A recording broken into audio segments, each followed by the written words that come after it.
შვილის პორნოგრაფიული სურათების გავრცელების ბრალდებით სამართალდამცველებმა 45 წლის ქალბატონი დააკავეს.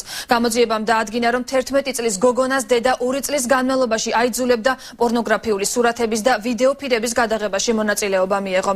პროდუქციას ბავშვის დედა ისრაელის მოქალაქე ქართველ მამაკაცზე ყიდდა, რომელიც ფოტოების და ვიდეო მასალის რეალიზებას მსოფლიოს სხვადასხვა ქვეყანაში ახდენდა. გოგონას დედა არასრულწლოვანით ვაჭრობის და ტრეფიკინგის ბრალდებით 8 აპრილს დააკავეს. დაკავებულია ასევე ისრაელის მოქალაქეც, რომელიც ადრე ყაჩაღობისა და ციხიდან გაქცევისთვის არის ნასამართლები.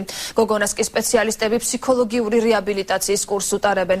ბრალდება 8-დან 12 წლამდე პატიმრობას ითვალისწინებს. საქართველოს შინაგან საქმე და სამინისტრომ აღნიშნულ სისხლის სამართლის საქმეზე ამერიკის საელჩოს რეგიონული უსაფრთხოების სამსახურთან ერთად იმუშავა. დაკავებული ქალბატონი მცხეთა-მთიანეთის წინასწარი დაკავების იზოლატორში ამოთავსებული.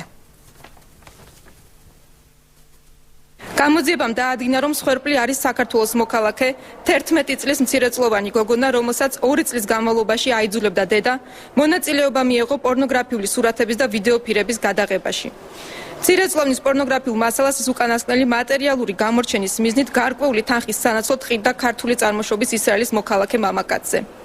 აღნიშნული პიროვნება არაერთხელ იმყოფებოდა საქართველოში და თანამზრახულ დედასთან ერთად მონაწილეობდა ფოტომასალების დამზადებაში.